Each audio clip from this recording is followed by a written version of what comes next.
So the first week of the month is a horror film, Insidious The Last Key. Whoa.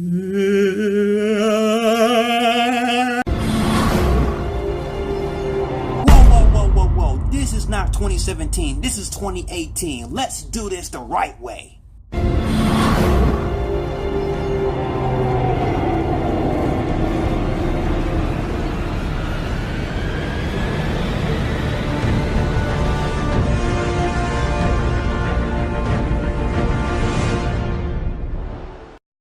Insidious The Last Key is a movie directed by Adam Rabitaille, and it stars Lynn Shay as Elaine Rayner. And this movie is a sequel to the Insidious Chapter 3 and a prequel to the 2010 Insidious. And this movie focuses on the main protagonist of the franchise, and her name is Elaine Rayner. She is considered a psychic. She has this ability to travel to this place where you see ghosts and demons and things, and they call this place the Further. So one day she gets this call from this man telling her that there's this supernatural disturbance happening at this home located in 5 Keys,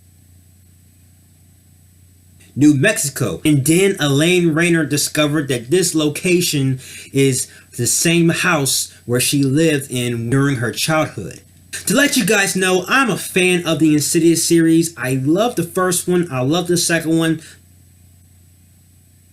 I did like the performance from Lynn Shay's character. I think that Lynn Shay was the best thing I love about this film. There's a character that the audience can understand and the audience can get behind, because her character is suffering from traumatic events, a supernatural upbringing and things, and you can feel her performance regarding about her conflictions of whether or not she should confront this monster by going to the same location where she once went during her childhood. One thing the franchise does so well is have this family focus on family drama, family events, a supernatural upbringing, a supernatural monster demon attacking the family and things. And the main star of every movie is always an adult. They never dumb down for a specific demographic by having a teenager be the main star of the film. No, it focused more on adults, and Lynn Shay became the main face of the franchise, and she's 74 years old. And the film does a good job of having a story around this character to the point where I'm like feeling for her character, and I actually like her character, and that's a character I care for the most outside of the characters in the last 2 films. I just gotta say that opening sequence did a really good job to make me get into the film, that I had to get the popcorn ready, but then that leads into the flaws. Oh man, where do I begin? The second act of the film was really stale and boring. And to let you guys know how I really feel about the second act, I would say that me finding a quarter in a nickel jar was more interesting than the second act of this film.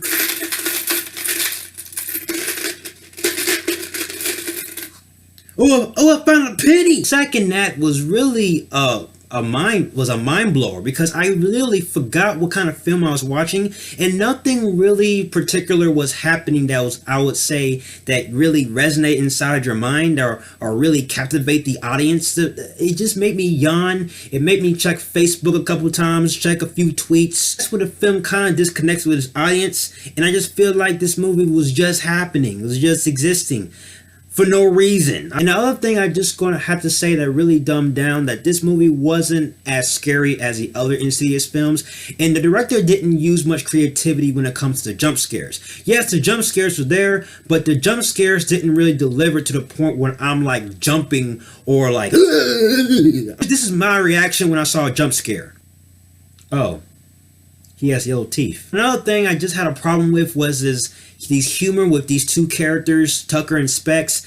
Their dialogue was really cringeworthy, and I feel like that the humor between these 2 characters is the weakest point in this movie and the weakest point in the franchise itself.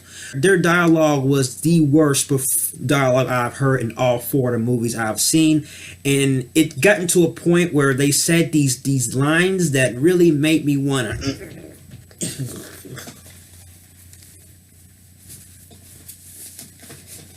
there was this awkward moment that this character has with this female, and it's one of the most forced awkward moments I would say you would see ever in an Insidious film. Design for the monster, the demon with the 5 keys with fingernails, man, that just sounds so painful. I just feel like the design wasn't as menacing. Me personally, I just couldn't get into this film. I mean, I like Lin Shaye's performance. She gave a powerful performance, but outside of her, so I gotta give Insidious The Last Key a Val Kilmer Batman. As it seems to me that Insidious The Last Key clearly does not have the keys. But do you know who else have the keys though? Future. I got the keys, keys, keys. I got the keys, keys, keys. I got the keys, keys, keys. I got the keys, keys. So guys, that's my review for Insidious. Have you seen Insidious The Last Key? Please let me know. What is your favorite Insidious film in the franchise? The first one? Second one?